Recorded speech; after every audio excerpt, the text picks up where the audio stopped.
Shalom, selamat malam. Ya, kita akan mengawali ibadah kita dengan menyanyikan lagu kebangsaan Indonesia Raya, dilanjutkan dengan 17 Agustus 45 yang akan diiringi oleh Ibu Slumi. Para Ibu Slumi, saya persilakan.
Jemaat sekalian, kita masih bangkit berdiri.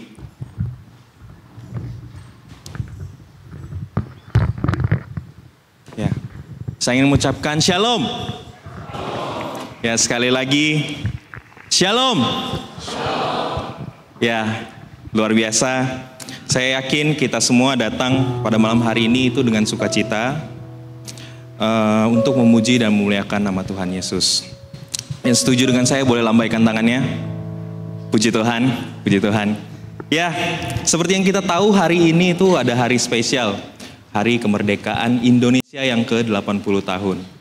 Ya, tapi saya percaya kita nggak cuma merayakan kemerdekaan Indonesia aja, tapi kemerdekaan di dalam Tuhan Yesus Kristus juga, yang sudah menebus dosa-dosa kita.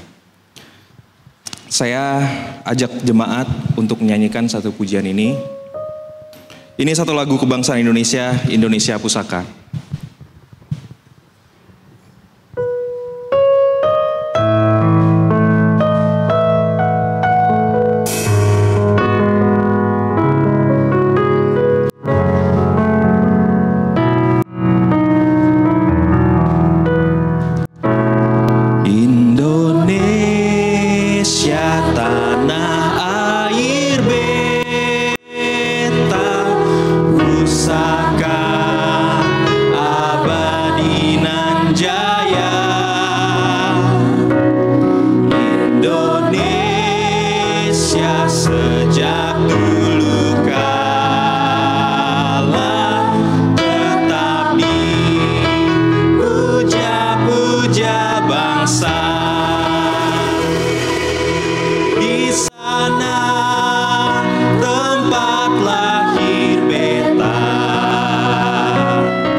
Dosaku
yang penuh kasih, pada hari ini kami datang menghadap hadirat-Mu dengan hati bersyukur. Terima kasih untuk anugerah-Mu yang besar, karena Engkau telah memberikan kemerdekaan bagi bangsa kami. Kami percaya semua ini bukan karena kekuatan manusia, tetapi karena pertolongan dari kasih setia-Mu. Hari ini, dalam semangat kemerdekaan, kami berkumpul sebagai umat-Mu untuk memuji dan menyembah Engkau, Tuhan. Kiranya ibadah kami berkenan di hadapan-Mu, dan lewat ibadah ini kami dikuatkan untuk hidup sebagai anak-anak Tuhan yang membawa terang dan menjadi berkat bagi bangsa dan negara. Pimpinlah ibadah ini dari awal, pertengahan, hingga akhirnya. Biarlah hanya nama-Mu yang dipermuliakan. Di dalam nama Tuhan Yesus Kristus, kami membuka ibadah ini dengan penuh ucapan syukur. Haleluya. Amin. Ya, kita masih tetap bangkit berdiri.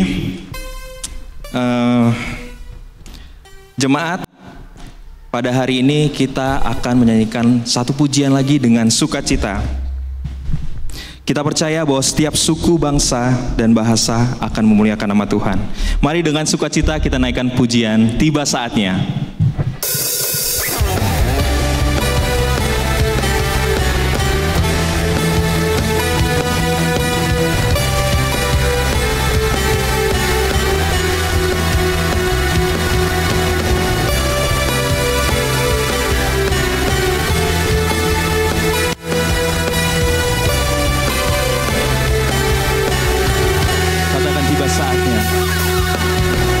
Tiba saatnya kami berkumpul bersama dari segenap suku dan bangsa,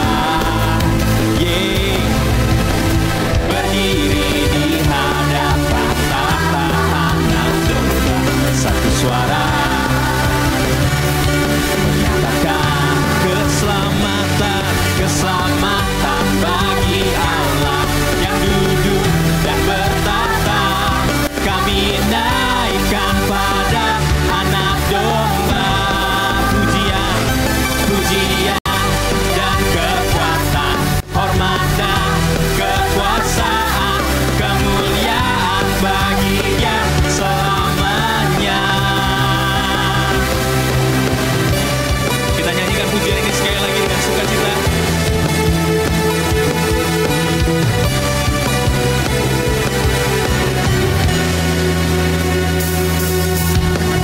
Tiba saatnya kami berkumpul bersatu dari segenap suku dan bangsa,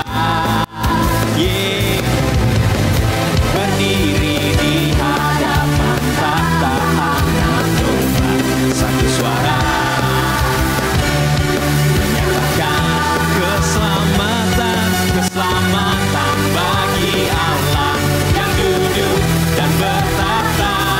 Kami naikkan pada Anak Domba pujian, pujian dan kekuatan, hormat dan kekuasaan, kemuliaan bagi Dia selamanya.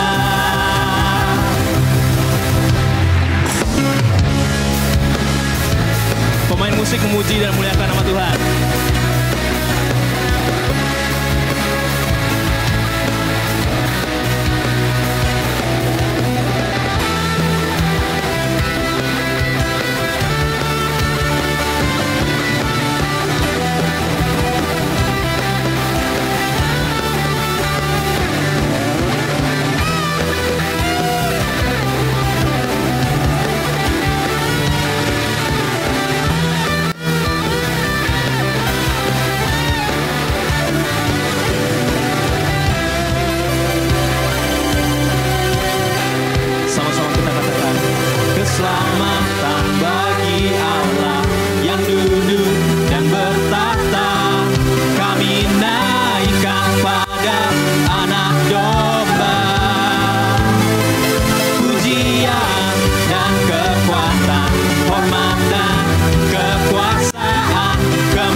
sorak kemuliaan bagi nama Tuhan Yesus Kristus.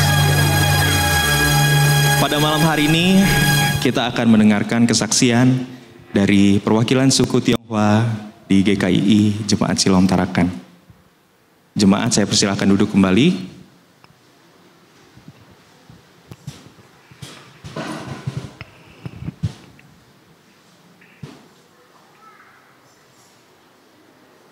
Selamat malam, Shalom.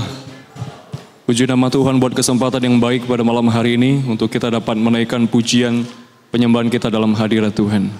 Saya persilakan untuk operator memutarkan cuplikan.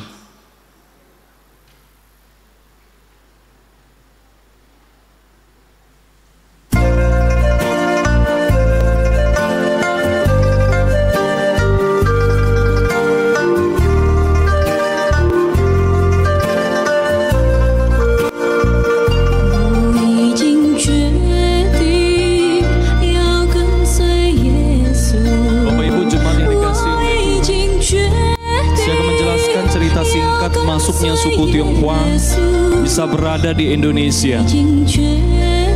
Awal kedatangan pada abad ke-5 sampai kepada 15 Masehi. Catatan sejarah menunjukkan orang Tionghoa sudah datang ke Nusantara sejak abad ke-5 untuk berdagang. Pada masa kerajaan Sriwijaya dan Majapahit, banyak pedagang Tionghoa menetap di pelabuhan-pelabuhan besar seperti Palembang, Tuban, Semarang, dan Batavia atau Jakarta. Masuk kepada masa kolonial Belanda abad ke-16 sampai ke-19 Masehi, di mana Belanda membawa lebih banyak orang Tionghoa ke Nusantara, terutama sebagai pekerja dan pedagang. Komunitas Tionghoa menjadi salah satu kelompok penting dalam bidang ekonomi, budaya, dan pertumbuhan. Dan kita melihat perkembangan di era modern, di mana orang Tionghoa semakin menyatu dengan budaya lokal, meskipun sering menghadapi diskriminasi dan pergumulan sosial. Banyak yang tetap menjaga tradisi leluhur, namun sebagian menerima Injil melalui pelayanan misionaris dan gereja. Injil mulai menjangkau orang Tionghoa di Indonesia pada abad ke-19, terutama melalui misi gereja Protestan dan Katolik. Banyak orang Tionghoa kemudian percaya kepada Kristus, membentuk jemaat-jemaat lokal, melayani bersama saudara seiman dari suku lain. Dan saat ini, komunitas Kristen Tionghoa berperan aktif dalam pertumbuhan gereja di Indonesia, baik sebagai pendeta, penginjil, guru, maupun pelayan misi dan lain-lain. Mari Bapak Ibu jemaat yang dikasihi oleh Tuhan, kita percaya bahwa semua suku, kaum, bahasa itu berharga di mata Tuhan, itu istimewa di mata Tuhan, dan kita satu di dalam Tuhan.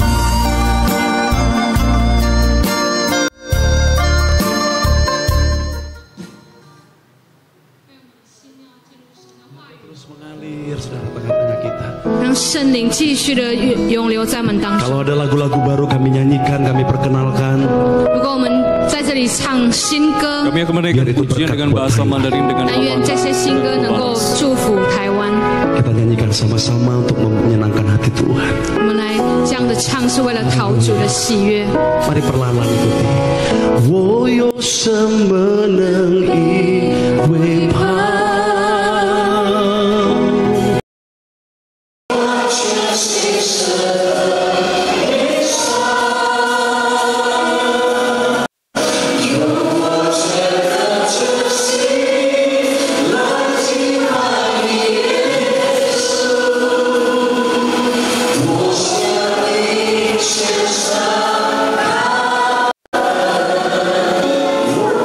So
Ya, kita akan berdoa untuk suku Tionghoa.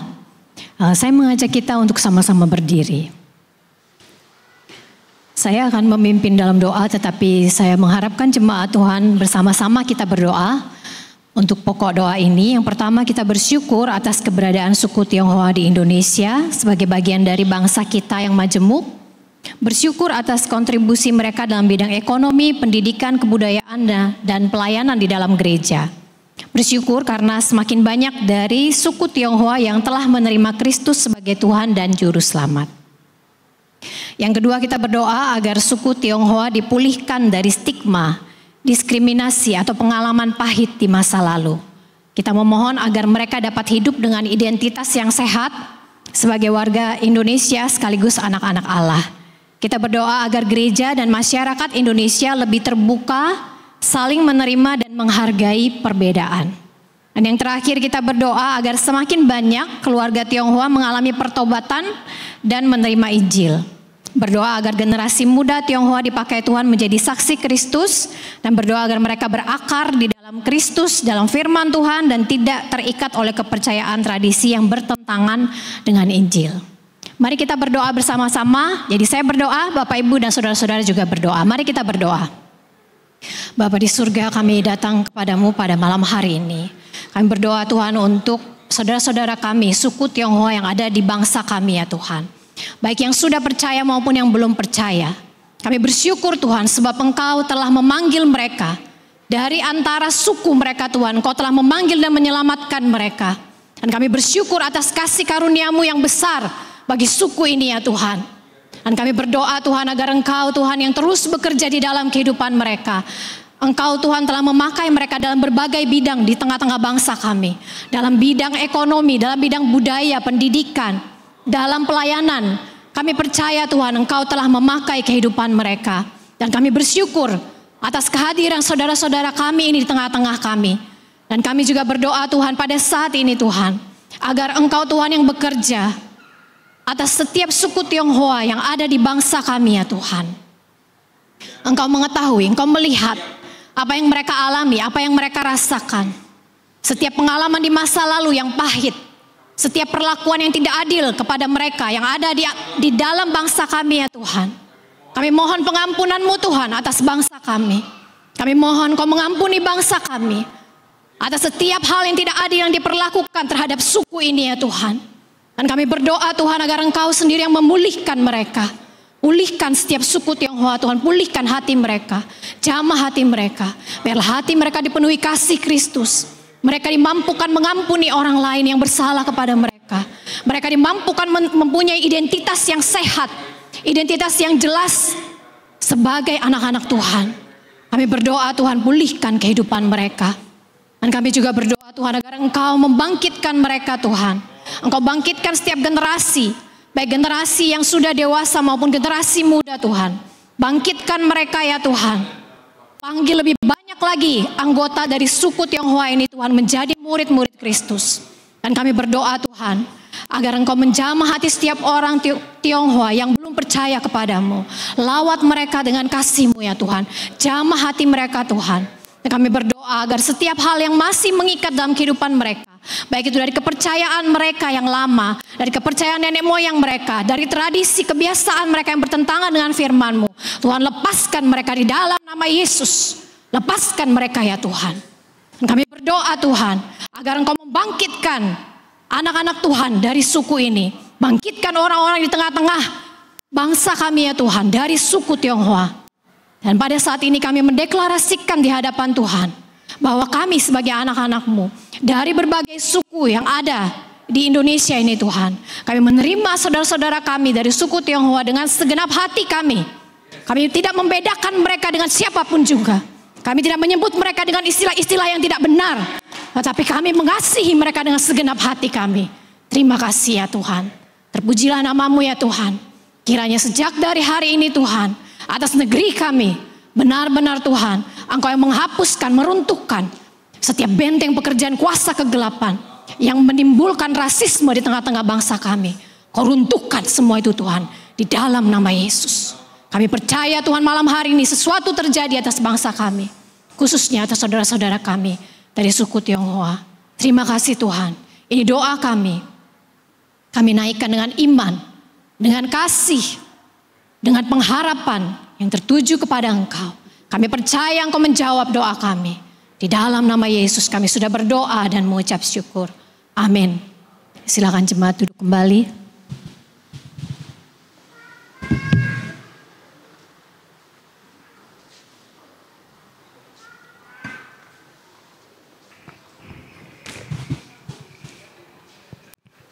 Ya, terpujilah Tuhan atas kesaksian yang telah disampaikan oleh suku Tionghoa.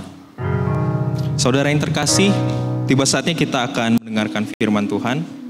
Saya ajak jemaat untuk bangkit berdiri lagi. Ya, apapun pergumulan hidup kita, salibnya sudah menjamin kita hidup sebagai pemenang. Mari dengan iman kita sama-sama angkat pujian ini, Kemenanganku.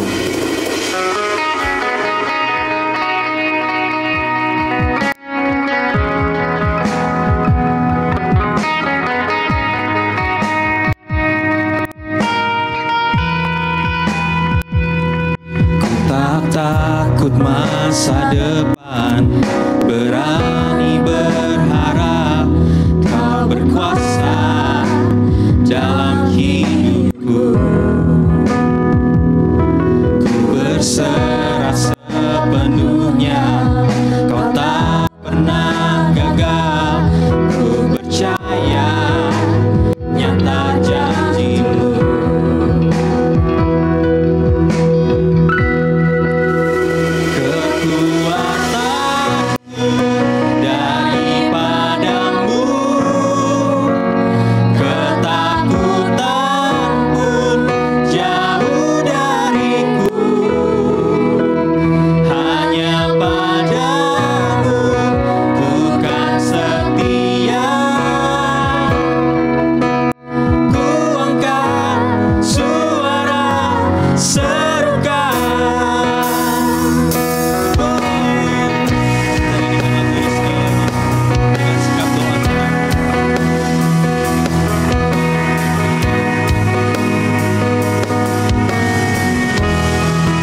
kekuatanku daripadamu, ketakutanku jauh dariku, hanya padamu ku kan setia. Ku akan suara serukan kemenanganku daripadamu, pengharapanku hanya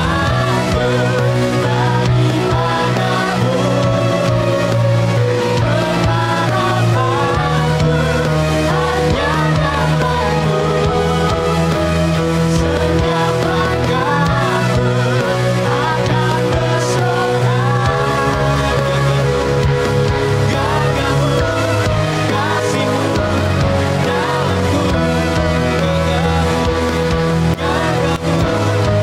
kasih-Mu dalamku, kasih-Mu dalamku, kasih-Mu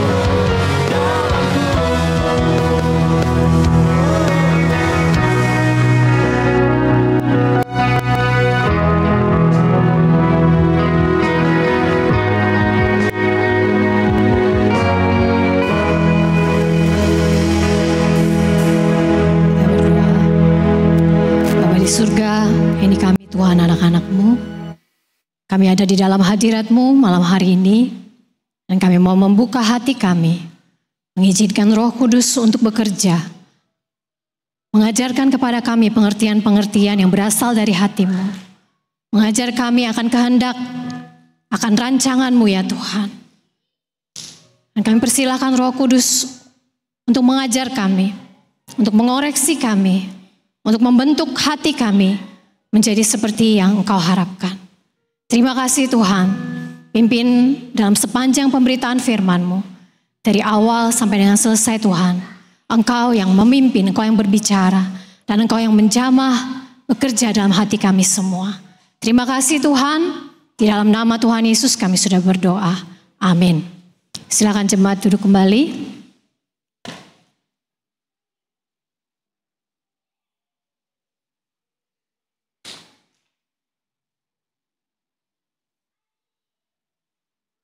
Shalom. Sekali lagi, shalom. Amin. Malam hari ini kita akan bersama-sama belajar dari kebenaran firman Tuhan dengan tema gereja menjadi jawaban atas seruan dunia. Gereja menjadi jawaban atas seruan dunia. Nah, dari tema yang akan kita pelajari bersama-sama malam hari ini, pertama-tama kita perlu mencari tahu lebih dulu, ya. Apa yang kita perlu cari tahu?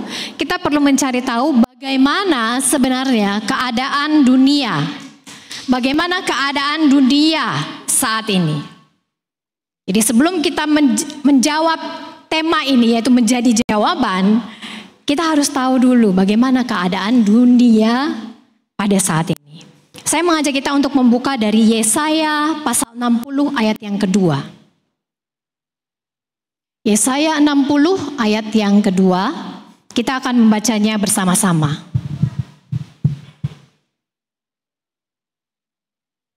Ya, sudah ada di depan, kita baca bersama-sama dengan suara yang keras dan juga jelas.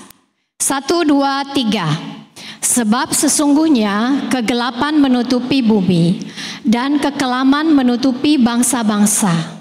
Tetapi terang Tuhan terbit atasmu dan kemuliaannya menjadi nyata atasmu.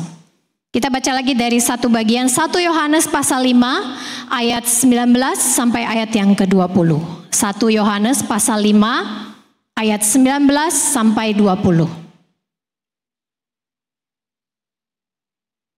Kita baca 1, 2, 3. Kita tahu bahwa kita berasal dari Allah dan seluruh dunia berada di bawah kuasa si jahat. Akan tetapi kita tahu bahwa anak Allah telah datang dan telah mengaruniakan pengertian kepada kita supaya kita mengenal yang benar dan kita ada di dalam yang benar, di dalam anaknya Yesus Kristus. Dia adalah Allah yang benar dan hidup yang kekal. Dari pembacaan kita ini, kita menemukan bahwa ada dua keadaan yang berbeda, ya. Yang pertama yaitu keadaan orang-orang yang tinggal di dalam Kristus. Dan yang kedua adalah keadaan dunia atau orang-orang yang tinggal di luar Kristus. Jadi yang dimaksud dari kata dunia ini adalah orang-orang yang masih berada di luar Kristus. Nah, kondisi ini berbeda dengan kondisi kita, orang-orang yang ada di dalam Kristus. Kondisi orang-orang di dalam Kristus dinyatakan dari ayat yang sudah kita baca bahwa terang Tuhan terbit atas mereka dan kemuliaannya menjadi nyata atas mereka. Lalu dikatakan bahwa orang-orang yang di dalam Kristus mereka berasal dari Allah dan mereka mengenal yang benar. Ya, jadi itu keadaan orang-orang yang tinggal dalam Kristus. Sebaliknya, kondisi dunia ini seperti apa? Dari ayat yang kita baca tadi, kondisi dunia ini disebutkan kegelapan dan kekelaman. Kegelapan dan kekelaman menutupi bangsa-bangsa. Lalu di 1 Yohanes pasal yang kelima dikatakan dunia berada di bawah pengaruh si jahat. Sekali lagi, dunia berada di bawah pengaruh si jahat atau iblis. Nah, jadi dari ayat-ayat ini kita simpulkan bagaimana kondisi dunia. Kalau dunia ini sedang ditutupi oleh kegelapan dan kekelaman di bawah pengaruh si jahat, maka kondisi dunia, kondisi orang-orang di luar Kristus itu tidak baik-baik saja. Ya, apa yang Bapak, Ibu, dan saudara-saudara lihat dengan mata jasmani setiap hari bertemu dengan orang yang belum kenal Kristus, bertemu dengan orang yang belum lahir baru di dalam Tuhan, kita melihat mereka dengan mata jasmani, tetapi apa yang terlihat dengan mata jasmani itu belum tentu sama dengan kondisi yang sebenarnya. Kenapa belum tentu sama? Karena kondisi yang sebenarnya itu terjadi di dalam hati manusia. Tuhan tidak melihat yang di depan mata ini, ya. Tuhan melihat apa yang ada di dalam hati manusia. Apa yang di dalam hati itu yang sebenarnya. Ada orang yang kelihatan sehat, bugar, kuat, ya. Tapi Tuhan lihat dia bagaimana? Mati secara rohani. Ada orang yang tampaknya saleh, sangat beragama. Tetapi Tuhan lihat mereka seperti apa? Tuhan melihat mereka justru hidup dalam kesombongan. Kenapa hidup dalam kesombongan? Karena mereka membenarkan diri mereka dengan perbuatan-perbuatan baik yang saleh itu tadi. Ada orang-orang yang tampaknya bahagia. Biasa kita lihat di medsos, ya. Semua orang berusaha menampilkan yang bahagia, yang bagus-bagus. Tetapi seringkali orang-orang menampilkan kebahagiaan karena di dalam hati mereka kosong. Di dalam jiwa mereka merana. Ada pernah Bapak, Ibu, saudara-saudara pernah mungkin merasakan satu kali dalam suatu keadaan, dalam suatu peristiwa yang happy gitu ya, bahagia, senang-senang, semua orang tertawa. Tapi di dalam sini kosong. Ya. Jadi kondisi yang sebenarnya itu bukan yang terlihat dengan mata, tapi apa yang ada di dalam hati manusia. Itu kondisi yang sebenarnya. Nah, kondisi yang sebenarnya ini, kebenaran ini baru dapat kita pahami, baru dapat kita mengerti kalau kita melihat seperti Tuhan lihat. Kalau kita mendengar sesuatu sama seperti yang Tuhan dengar. Kalau kita berpikir sama seperti apa yang dipikirkan Tuhan. Kalau kita merasakan apa yang Tuhan rasakan. Baru kita akan tahu, baru kita bisa lihat apa kondisi yang sebenarnya dialami oleh orang lain. Apa yang dialami oleh dunia ini. Itulah yang dimaksud Paulus ketika dia berkata, tetapi kami memiliki pikiran dan perasaan Kristus. Itu Paulus yang bicara seperti itu, ya. Nah, itu seharusnya berlaku untuk setiap orang yang percaya kepada Yesus. Apakah kita juga memiliki pikiran dan perasaan Kristus? Kalau kita memiliki pikiran dan perasaan Kristus, kita akan melihat dunia ini sama seperti yang dia lihat, sama seperti yang dia dengar.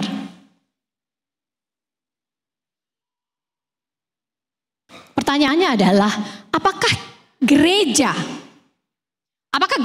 Tuhan pada hari-hari ini sedang melihat sama seperti Yesus melihat dunia ini? Apakah gereja mendengar apa yang Yesus dengar pada hari-hari ini? Apakah gereja merasakan apa yang Yesus rasakan terhadap dunia ini?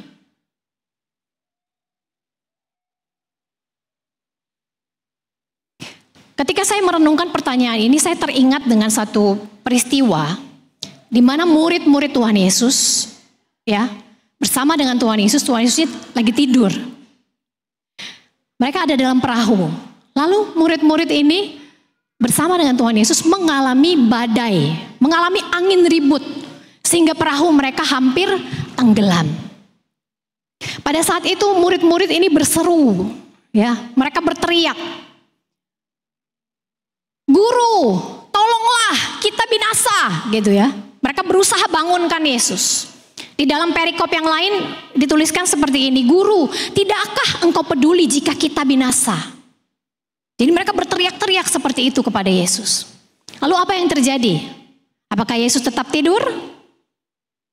Tidak, dia bangun. Ya, dia bangun.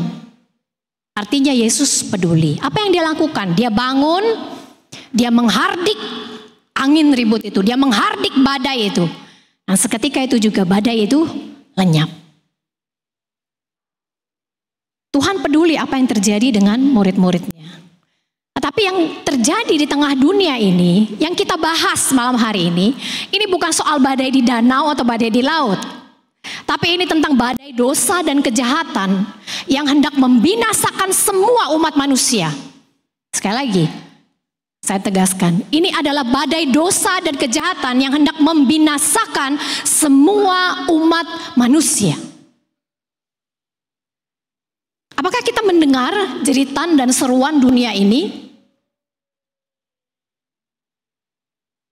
Orang-orang di luar Tuhan, roh mereka itu berseru kepada Tuhan. "Tuhan, tolonglah, kami binasa. Tuhan, tidakkah engkau peduli jika kami binasa?" Apakah Tuhan peduli akan kondisi jiwa-jiwa di dunia ini? Tuhan peduli. Itu sebabnya Tuhan mengutus Yesus Kristus, anaknya yang tunggal, datang ke dunia menjadi manusia. Untuk apa? Untuk mati di kayu salib. Menjadi korban penebusan yang sempurna. Sehingga kita semua menerima pengampunan dosa. Dan kita menerima pendamaian dengan Allah. Allah peduli, Bapa peduli. Itu sebabnya dia mengutus Yesus untuk mati di kayu salib. Tapi apakah cukup sampai di situ? Tidak sampai di situ yang Yesus lakukan. Kalau kita mempelajari firman Tuhan, apa yang Yesus lakukan? Selama dia hidup di bumi, ya, sebelum dia naik ke surga, apa yang Yesus lakukan? Dia mempersiapkan murid-murid. Dia persiapkan murid-murid. Lalu dia berikan kepada mereka Roh Kudus. Murid-murid ini menerima Roh Kudus. Sehingga mereka menerima kuasa. Untuk apa? Untuk pergi. Untuk memberitakan Injil. Untuk memuridkan semua bangsa. Ya. Kisah Para Rasul 1 ayat 8 berkata, "Tetapi kamu akan menerima kuasa kalau Roh Kudus turun ke atas kamu. Dan kamu akan menjadi," ada yang bisa sambung? "Kamu akan menjadi saksiku." Kamu akan menjadi saksiku kalau Roh Kudus turun ke atas kamu. Itu yang Yesus lakukan kepada murid-muridnya. Jadi Allah peduli kepada nasib jiwa-jiwa di dunia ini.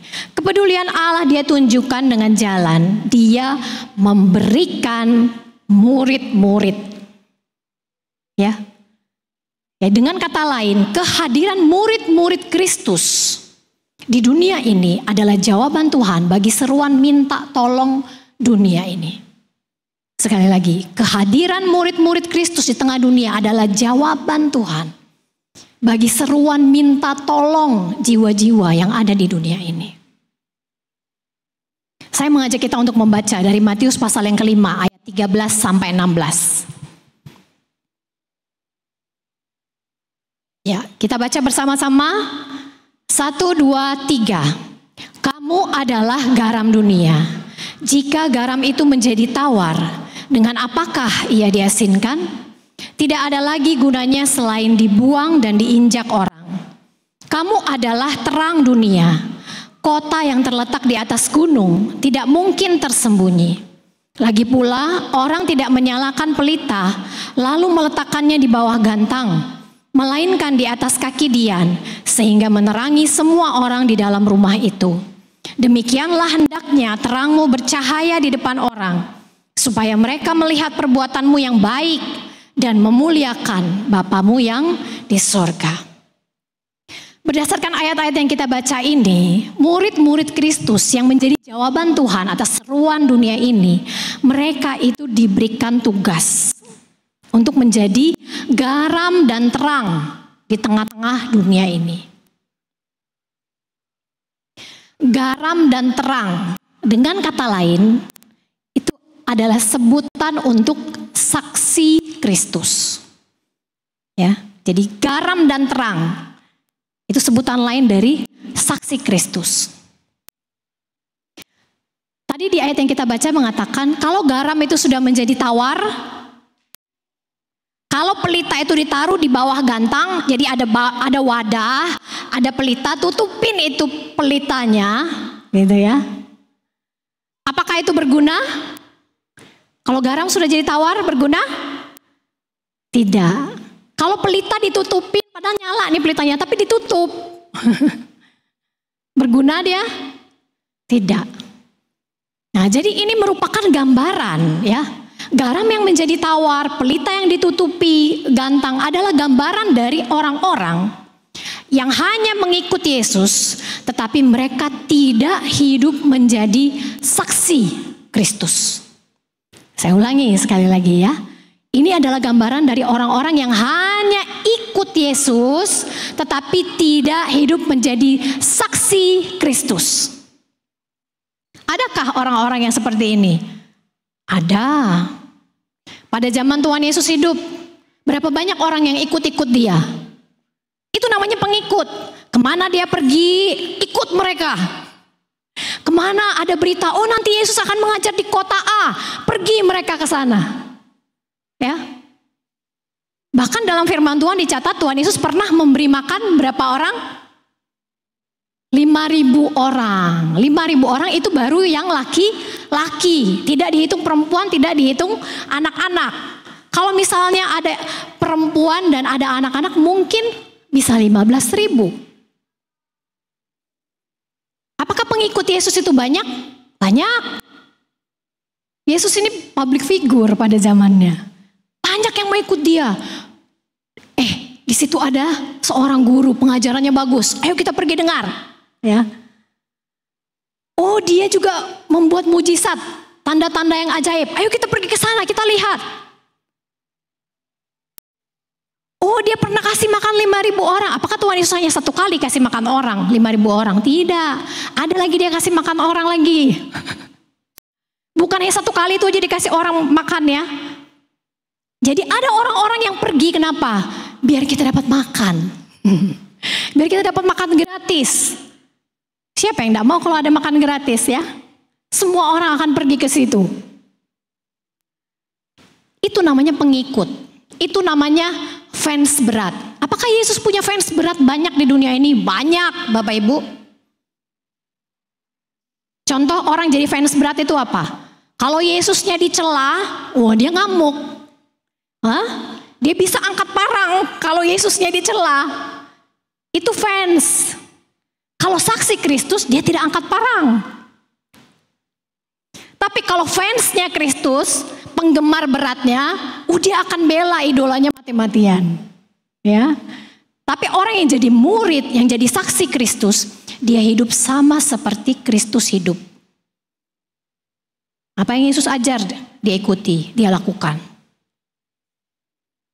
Jadi kualitas dari para pengikut ini beda dengan kualitas saksi.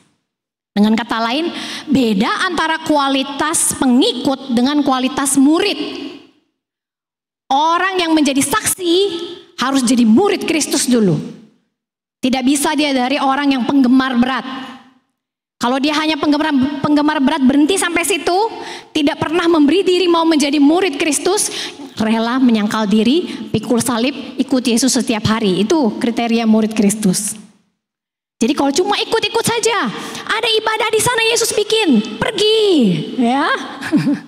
Ada Yesus bikin acara di sana, pergi. Jadi tidak selalu orang yang antusias itu adalah murid dan saksi. Bisa jadi itu baru penggemar berat. Nah, kita melihat bagaimana kualitas dari murid Kristus. Bagaimana kualitas dari saksi Kristus yang dicatat dalam firman Tuhan.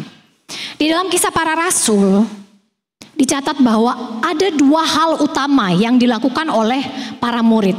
Yang dilakukan oleh jemaat yang mula-mula. Ada dua hal yang dilakukan. Yang sampai para rasul itu ya. Mereka berkata dalam Kisah Para Rasul pasal 6 ayat yang keempat. Mereka berkata begini. Supaya kami sendiri bisa memusatkan pikiran dalam doa dan pelayanan firman. Jadi ini para rasul, para hamba Tuhan, mereka ini tadinya mengatur pelayanan sosial, ya. Mereka mengatur pelayanan sosial, tapi kemudian mereka nggak bisa fokus pada dua hal ini, yaitu pada apa? Doa dan pelayanan firman. Akhirnya mereka menunjuk orang lain untuk bisa menangani pelayanan sosial itu, sedangkan mereka tetap fokus kepada dua ini. Jadi saya menyimpulkan bahwa dua hal ini adalah hal yang sangat penting dan yang dihidupi oleh jemaat yang mula-mula. Ini adalah gaya hidup dari murid-murid Kristus. Apa yang mereka lakukan? Yang pertama, ya, di dalam firman Tuhan dikatakan mereka bertekun dalam persekutuan. Nah, persekutuannya ini isinya apa? Isinya apa? Main-main? Main games? Persekutuan ini buat apa di dalam persekutuan ini? Di dalam Kisah Para Rasul dicatat bahwa mereka bertekun dalam persekutuan. Dalam persekutuan itu apa yang mereka lakukan? Mereka bersehati dalam doa. Yang kedua, mereka bertekun dalam pengajaran rasul-rasul. Dua itu. Bertekun dalam doa, bertekun dalam pengajaran rasul-rasul. Kenapa murid-murid Kristus? Kenapa saksi Kristus ini harus hidup dalam dua hal? Ya. Jadi kalau kita mau jadi jawaban dunia ini, kita harus jadi murid, jadi saksi. Saksi ini ngapain aja? Dua ini. Bertekun dalam doa, bertekun dalam pengajaran. Kenapa harus bertekun dalam doa? Dalam Efesus pasal 6, ayat yang ke-12, 18 dan 18, dikatakan bahwa perjuangan kita bukan melawan darah dan daging. Apa artinya itu Bapak Ibu Saudara-saudara? Artinya kita tidak melawan manusia. Musuh kita bukan manusia. Orang sejahat apapun bukan musuh kita. Siapa musuh kita? Ayat ini mengatakan musuh kita yang kita harus lawan itu apa? Pemerintah-pemerintah, penguasa-penguasa, penghulu-penghulu dunia yang gelap, melawan roh-roh jahat di udara. Nah, ini saya harus jelaskan, ini bukan melawan pemerintah Republik Indonesia, bukan ya. Ini bukan melawan penguasa Indonesia, bukan. Ini melawan pemerintah, penguasa, penghulu dunia yang gelap, roh-roh jahat di udara. Ini adalah tingkatan roh jahat. Jadi kalau Bapak Ibu tahu di angkatan bersenjata itu ada tingkatannya ya. Ada jenderal, ada apa, apalagi di bawahnya saya nggak tahu sampai pangkat yang paling rendah. tingkatan kuasa kegelapan itu juga ada. Ya, mulai dari pemerintahnya, penguasanya, penghulu dunia sampai roh jahat di udara, itu yang paling rendah.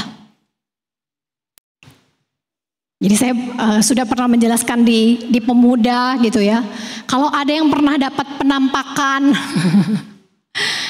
lihat penampakan dalam bentuk apapun gitu ya, itu roh jahat tingkat yang paling rendah. Itu bukan tingkat yang tinggi, itu tingkat yang rendah. Nah, kita ini melawan roh-roh jahat, bukan melawan orang. Jadi jangan salah sasaran, ya. Bagaimana cara kita melawan roh-roh jahat? Kita melakukan peperangan itu melalui apa? Ayat yang ke-18. Ini, ayat ini kita baca. 1, 2, 3. Dalam segala doa dan permohonan. Ya.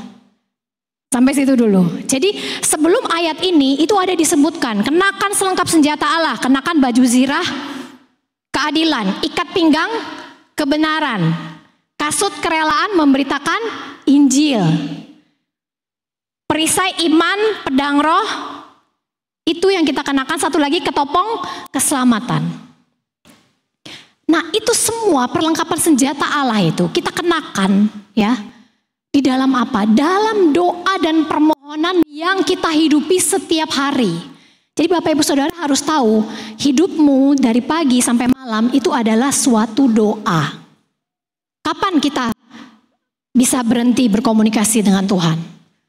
Ada istilah kan, doa adalah nafas hidup orang percaya gitu, itu istilahnya ya. Ada di sini yang berhenti bernafas 5 menit. 1 jam, mungkin 1 jam. Oh, saya hari ini bernafas cukup di jam 7, jam 12, sama jam 5 sore. Selebihnya saya nggak bernafas gitu. Ada ya? Nggak ada ya? Kita bernafas sepanjang hari. Nggak ada kita nggak bernafas. Jadi doa itu adalah kehidupan kita. Bagaimana kita hidup di hadapan Tuhan. Nah, dalam hal ini, doa ini penting ya, karena di dalam doa itu terjadi terobosan rohani. Saya ulangi sekali lagi, di dalam doa terjadi terobosan rohani. Ya, Bapak Ibu Saudara ada yang pernah lihat orang membangun bandara di desa-desa, di kampung-kampung? Waktu orang bangun landasan untuk pesawat MAF, gitu ya. Pertama apa yang mereka buat dulu sebelum ada landasan itu? Ada orang-orang yang pergi tebas hutan. Ada orang-orang yang pergi itu bersihkan semua lalang-lalang, semua batu-batu yang ada. Ya, sampai akhirnya ada satu lahan yang tidak ada lagi semak-semak, tidak ada lagi pepohonan di situ. Lalu siap untuk dikasih semen, dikasih apa, semua bahan untuk landasan itu ya. Gambaran doa itu seperti itu. Selama nggak ada yang pergi nebas, pemberitaan Injil mau disampaikan seperti apa, tidak ada yang bertobat. Doa itu yang mengawali. Jadi kalau Bapak Ibu Saudara hari ini bilang, oh saya udah percaya Yesus. Apakah kita pikir itu kita percaya Yesus itu usaha kita sendiri? Ada orang sebelum kita yang berdoa. Para penginjil yang datang ke Indonesia. Orang-orang percaya yang ada di luar negeri, yang dari misionaris ini nih, yang ditempel di pinggir-pinggir kita ini. Ada orang-orang yang berdoa, bahkan mereka ini berdoa dengan sungguh-sungguh untuk datang ke tempat ini. Mereka berdoa sungguh-sungguh sampai mereka temukan petunjuk Tuhan kemana mereka harus pergi. Bukan pergi sembarang-sembarang. Mereka cari Tuhan, kami pergi kemana. Saya belajar dari pengalaman Dr. Jeffrey, ini yang paling depan. Dia pelajari semua peta. Bagaimana saya bisa sampai ke tempat itu? Bukan hanya makan waktu 1-2 minggu, 1-2 bulan. Waktu yang panjang dia bergumul. Mencari tahu kemana Tuhan pimpin kami harus memberitakan Injil. Itu sebabnya kita tidak heran penginjilannya membuahkan kita semua. Karena mereka melakukan apa yang dilakukan oleh murid-murid dan para saksi Kristus. Apa yang mereka lakukan? Mereka menerobos dulu melalui doa. Harus ada terobosan. Jadi sebelum Injil diberitakan, sebelum ada pengajaran seperti ini disampaikan, sebelum ada jiwa-jiwa yang bertobat, ada doa-doa yang harus dinaikkan dengan segenap hati kepada Tuhan. Itu harus ada. Itu harganya, Bapak Ibu Saudara-saudara. Jadi dalam hal ini ketika kita berdoa, apa yang dilakukan? Doa itu punya dua sisi. Yang pertama, kita minta, Tuhan, jamah hati orang-orang yang belum percaya kepadamu. Tuhan, ubahkan hati mereka, ubahkan pikiran mereka. Roh Kudus jamah hati mereka, sadarkan mereka. Itu ya, itu aspek satu. Aspek yang kedua adalah di dalam doa itu kita memerintahkan kuasa kegelapan. Kita memerintahkan supaya apa? Pergi dari kehidupan orang itu. Pergi dari satu wilayah, pergi dari satu kota. Itu yang harus kita doakan. Kita memerintahkan itu di dalam nama Yesus dan dengan kuasa darah Yesus. Itu dua aspek doa yang dilakukan oleh orang-orang yang menjadi saksi Kristus.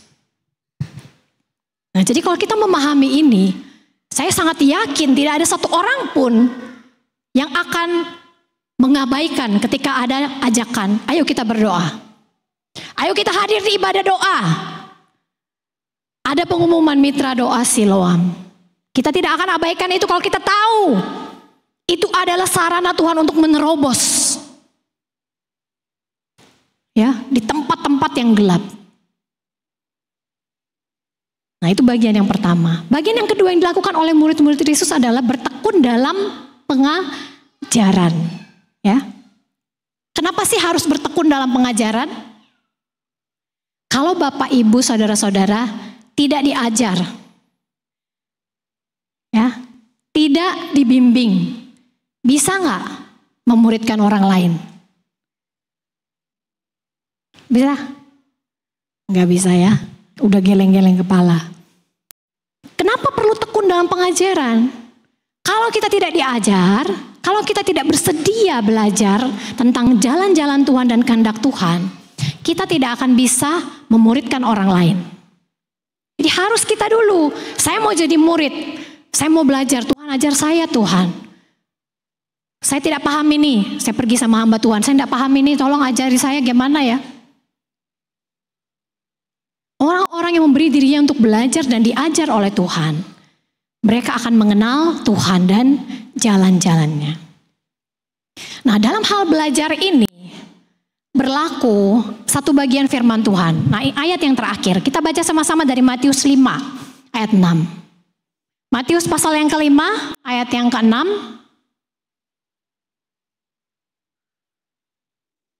Ya, kita baca bersama-sama 1, 2, 3.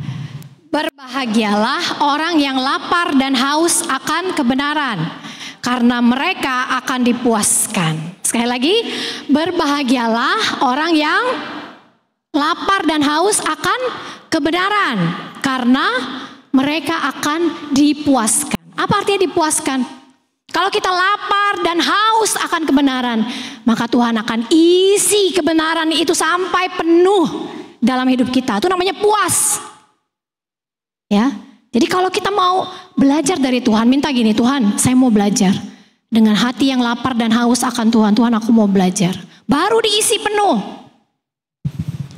Ya, bukan, oh ya saya mau belajar, tapi bukan dengan sikap hati yang lapar dan haus. Jadi harus ada mau bertekun dalam pengajaran, mau belajar mengenal Tuhan dengan sikap hati yang apa? Coba sama-sama ulangi, sikap hati yang lapar dan haus akan kebenaran. Itu harus ada. Jadi pada saat hati dan pikiran kita dipenuhi dengan kebenaran, baru kita bisa menghidupinya. Baru bisa praktek. Ya, diisi dulu. Diisi, baru kita hidupi, praktekkan, baru ajarkan. Tidak bisa kalau nggak pernah diisi, tidak pernah praktek, mau ngajar orang. Nggak bisa ya. isi dulu, Tuhan isi saya Tuhan. Saya mau mengenal Engkau. Isi dulu, praktekkan. Bukan diisi langsung ajar orang, bukan. Isi, praktekkan, hidupi, lalu ajarkan kepada orang lain. Bedanya apa? Kalau Bapak Ibu Saudara mempraktekkan apa yang Tuhan ajarkan kepada Bapak Ibu Saudara, baru ada kuasa dalam pemberitaan itu. Ya. Semua orang bisa beritakan. Tapi ada kuasa yang mengalir kalau kita hidupi dengan sungguh-sungguh. Ada kuasa Tuhan yang mengalir dalam pemberitaan kita. Jadi kesimpulan kita malam hari ini, kalau gereja mau menjadi jawaban atas seruan dunia ini, maka di dalam gereja itu harus ada orang-orang yang punya kualitas saksi Kristus. Harus ada orang-orang yang bersedia jadi garam dan terang. Baru bisa jadi jawaban untuk dunia ini. Bukan kualitas fans berat. Bukan kualitas sekedar pengikut saja, sekedar hadir saja, kasih penuh-penuh tempat. Bukan. Tetapi punya satu komitmen, saya mau jadi murid Kristus. Saya mau jadi saksi Kristus. Dan apa yang dilakukan? Saya mau jadi saksi Kristus. Berarti saya harus hidup dalam doa dan dalam pengajaran. Di mana saya punya sikap hati yang lapar dan haus untuk diisi oleh Tuhan. Pertanyaan saya bagi kita semua, maukah kita berkomitmen untuk hidup sebagai murid dan saksi Kristus? Maukah kita setelah kita mendengar firman Tuhan ini, maukah kita beranjak maju? Bukan hanya sekedar jadi pengikut, tetapi menjadi murid-murid Kristus, menjadi garam dan terang di tengah-tengah dunia ini. Pertanyaan saya yang kedua, maukah kita bertekun dalam doa? Maukah kita mendoakan orang lain yang belum percaya? Maukah kita berseru kepada Tuhan agar mereka diselamatkan? Maukah kita berperang bagi mereka? Yang ketiga, maukah kita memiliki sikap hati yang haus dan lapar untuk mengenal Tuhan? Maukah kita memberi diri kita, Tuhan ajar saya, setiap hari Tuhan ajar saya. Mungkin Bapak Ibu dan Saudara pernah berpikir seperti ini. Saya cuma sendiri, gitu ya. Ada gunanya nggak ya kalau saya hidup benar di tempat kerjaan saya? Saya cuma sendiri aja nih.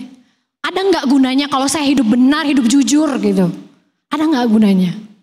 Bisa buat perubahan gak ya untuk bangsa, untuk kota?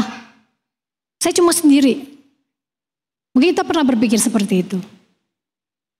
Pernah mungkin kita berpikir, ada dampaknya gak sih aku berdoa ini? Kok kayaknya situasinya gak berubah gitu? Ada gak perubahan yang terjadi waktu aku berdoa? Tuhan, aku berdoa untuk bangsaku gitu ya. Aku berdoa untuk kotaku. Ada gak ya perubahan? Mungkin kita juga pernah berpikir, ada nggak manfaatnya kalau saya ngomong yang benar sama orang lain? Kalau saya menyampaikan kebenaran, kalau saya menyampaikan teguran kepada orang lain, apakah dia akan berubah? Apakah dia akan kenal Tuhan? Saya cuma orang biasa. Mungkin kita pernah berpikir seperti itu. Nah, di akhir khotbah ini saya mau kasih kita satu ilustrasi. Ada beberapa orang yang saya tunjuk tadi, adakah hadir ya? Ya, saya minta tolong semua lampu di sini kasih mati.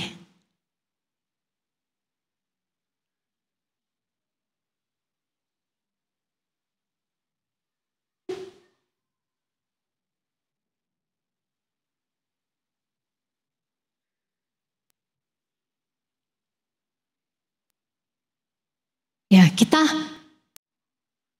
memandang tempat ruangan di mana kita ada ini, ya. Ini adalah gambaran dari kondisi dunia. Ya, kondisi dunia seperti ini, kegelapan dan kekelaman. Ini jangan dikasih nyala. Kegelapan dan kekelaman meliputi bangsa-bangsa. Bangsa-bangsa berada di bawah pengaruh si jahat.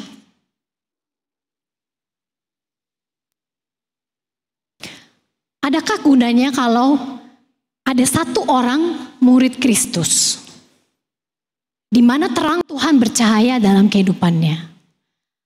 Adakah dampaknya? Ini saya ada satu cahaya ini. Adakah dampaknya? Saya tanya. Ada atau tidak? Ada. Tapi dampaknya sedikit, kecil. Kenapa? Hanya satu orang yang memberi diri mau sungguh-sungguh menjadi murid Kristus, mau sungguh-sungguh menjadi saksi Tuhan. Nah, saya mau minta Bapak Ibu Saudara yang sebelah sana, kalau ada HP-nya boleh pasang senternya, kasih nyala, yang di sebelah kiri saya, ya. Sebelah kiri dulu, silakan. Ya. Sekarang saya nggak sendiri. Saya ajak orang lain, ayo jadi murid Tuhan, ayo kita bertekun dalam doa, ayo kita bertekun dalam pengajaran. Dan ada yang mau, ya. Silakan yang deretan kedua sebelah sini.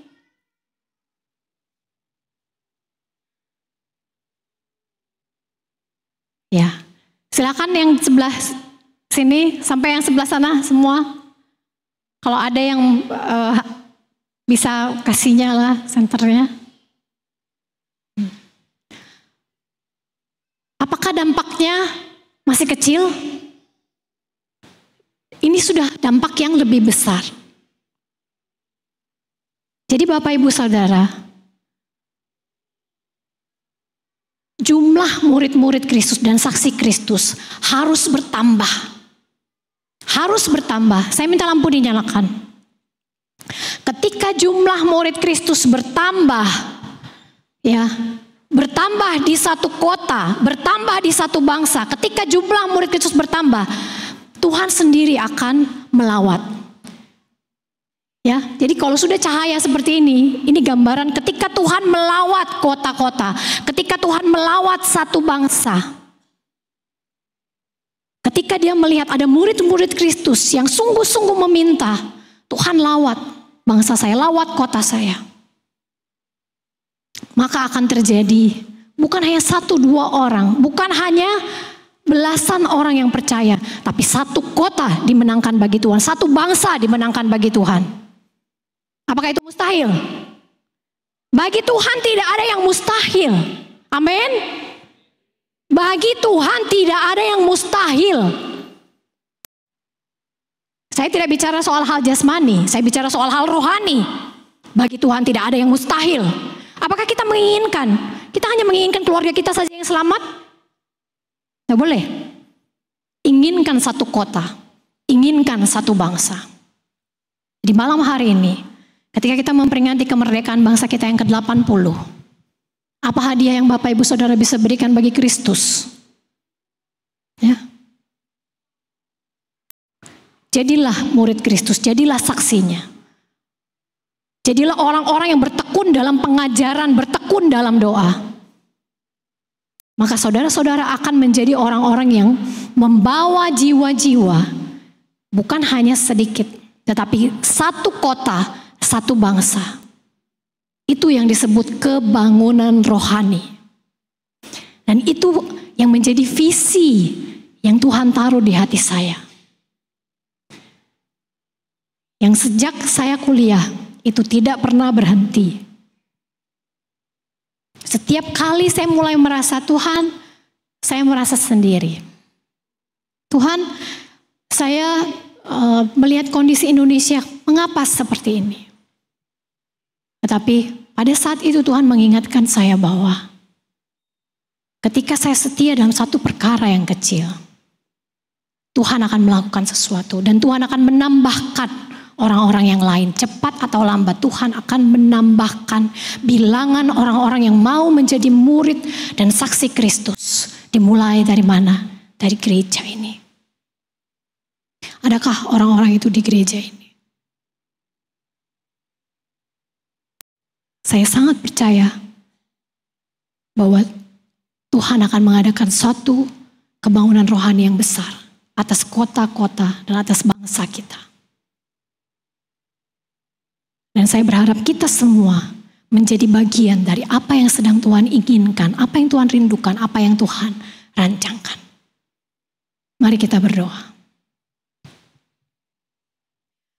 Bapa, kami datang di hadapan-Mu ya Tuhan. Kami mengucap syukur atas semua yang Engkau telah kerjakan dalam kehidupan kami. Engkau telah menyelamatkan kami, Engkau telah memanggil kami. Dan saat ini Tuhan, kami bukan hanya mau menerima keselamatan, tetapi kami mau berkomitmen untuk menjadi garam dan terang di tengah dunia ini. Untuk menjadi saksi-Mu ya Tuhan. Untuk menjadi murid-murid-Mu yang menyatakan tentang Engkau di hadapan semua orang. Dan kami rindu Tuhan, bahwa Engkau memakai kehidupan kami untuk menjadikan semua orang di sekitar kami menjadi murid-murid-Mu. Ketika terang Tuhan percaya dalam hidup kami, ketika kami seorang diri dalam keluarga kami, mungkin kami hanya menjadi pengaruh untuk keluarga kami dan orang-orang di sekitar kami. Tetapi ketika semakin banyak orang-orang yang menjadi murid-Mu Tuhan, kami percaya akan semakin banyak orang-orang yang akan dimenangkan bagi-Mu. Dan kami mau memberi diri kami Tuhan. Kami mau serahkan seluruh kehidupan kami kepada-Mu. Bekerjalah Tuhan, berbicaralah lebih lagi kepada setiap anak-anak-Mu. Tolong kami untuk dapat mengerti akan panggilan-Mu ini Tuhan. Agar kami menjawab kerinduan dan isi hati-Mu. Untuk terjadinya suatu kebangunan rohani. Suatu penuaian jiwa-jiwa yang besar atas kota-kota bahkan bangsa kami. Sebab Engkau telah memberi kami suatu mandat. Jadikanlah semua bangsa murid-Ku. Terima kasih Tuhan, terima kasih. Di dalam nama Tuhan Yesus, kami sudah berdoa dan mengucap syukur. Amin.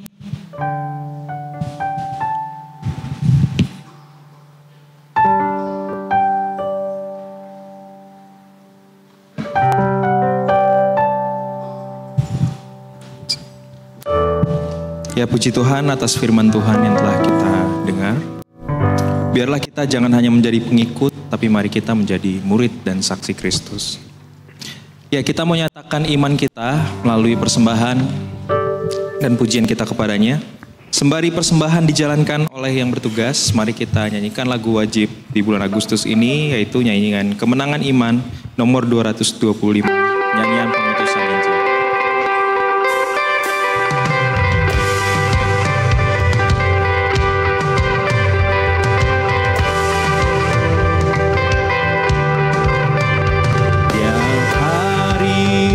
Ribuan jiwa binasa dalam dosanya, sebab tak kenal Kristus, tersebar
mari kita satu dalam doa. Tuhan Yesus, kami tahu semua yang kami punya berasal dari-Mu. Biarlah persembahan terbaik yang telah kami berikan ini bisa dipakai untuk melayani lebih banyak jiwa. Dan biar hidup kami juga bisa menjadi persembahan yang hidup bagi-Mu. Dalam nama Yesus kami serahkan persembahan ini. Haleluya. Amin. Ya, kita masuk ke dalam ruang pengumuman. Pengumuman akan disampaikan lewat cuplikan video.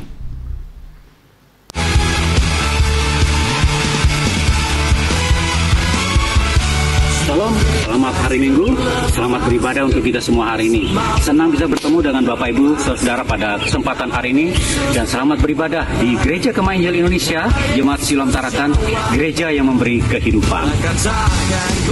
Kami juga mengucapkan selamat datang, selamat beribadah bagi jemaat tamu yang baru pertama kali hadir di Jemaat GKI Jemaat Siloam Tarakan.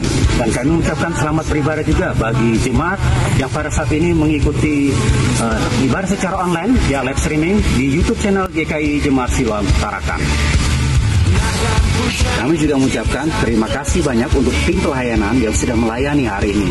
Dan terima kasih banyak juga untuk hambanya yang sudah menyampaikan firman Tuhan untuk kita pada hari ini. Kiranya Tuhan Yesus memberkati. Baik jemaat sekalian, pada kesempatan ini kami akan menyampaikan buletin jemaat terkait dengan pelayanan selama sepekan ke depan. Silakan melihat tayangan berikut.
Demikian informasi yang dapat kami sampaikan pada kesempatan hari ini.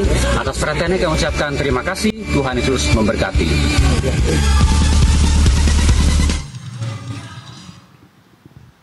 Ya, jika ada pengumuman tambahan? Baik, jika tidak ada, tiba saatnya kita berada di penghujung ibadah kita pada malam hari ini. Jemaat yang dikasih Tuhan, Yeremia 29 ayat 12 berkata, "Dan apabila kamu berseru dan datang untuk berdoa kepadaku, maka aku akan mendengarkan kamu." Kita harus percaya setiap doa kita tidak pernah sia-sia. Mari dengan iman kita naikkan pujian penutup kita. Doa kami.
kami yang ada di dalam kerajaan sorga. Seperti pujian yang kami naikkan bahwa kami berdiri bagi bangsa ini Tuhan, menyerukan setiap doa berkat bagi bangsa ini Tuhan, sehingga bangsa negara Indonesia dilawat oleh Tuhan. Ada terobosan demi terobosan terjadi melalui terang Kristus bagi setiap pribadi kami pribadi yang sudah dimerdekakan di dalam Kristus dan tidak lagi diberbelenggu oleh perbudakan dosa. Tuhan, mampukan kami, beri kami keberanian dan kuasa ilahi yang bersumber daripadamu, untuk kami dapat menjadi saksi, menjadi garam dan terang dunia dimanapun kami berada, sehingga kami dapat melihat suatu kali kelak Tuhan, bangsa negara Indonesia membawa suatu terobosan terjadi, karena ada anak-anak Tuhan yang berdiri menjadi terang dan garam dunia. Terima kasih Tuhan, kami bersyukur untuk ibadah pada malam hari ini, dari awal, pertengahan, hingga pada berakhir boleh berjalan dengan baik. Setiap pujian penyembahan kami dalam hadirat Tuhan, bahkan kebenaran firman yang boleh menguatkan spiritual kami di dalam Tuhan. Dan ajar kami Tuhan, bukan hanya mendengar kebenaran, tetapi kami melakukan kebenaran dengan tuntunan ilahi. Terima kasih Tuhan, kami juga meletakkan untuk sepekan aktivitas kami, baik di dalam studi, baik di dalam pekerjaan, baik di dalam pergumulan-pergumulan yang ada, baik di dalam segala rencana-rencana. Kami meletakkan semua ke dalam tangan Tuhan yang adalah Allah sang sumber jawaban, Allah yang akan menolong, memberkati, bahkan memberi hikmat. Terima kasih Tuhan. Jemaat Tuhan, pulanglah dan angkatlah kedua tanganmu dan terimalah berkat yang datang daripada Tuhan. Tuhan memberkati engkau dan melindungi engkau. Tuhan menyinari engkau dengan wajah-Nya dan memberi engkau kasih karunia. Tuhan menghadapkan wajah-Nya kepadamu dan memberi engkau damai sejahtera. Turunlah berkat damai sejahtera yang datang daripada Allah Bapa, kasih dan pertolongan daripada Tuhan kita Yesus Kristus, penghiburan dan kekuatan yang datang daripada Allah Roh Kudus akan senantiasa menyertai kita mulai hari ini sampai Yesus datang kedua kali menjemput kita sebagai saleh-salehnya. Haleluya. Amin.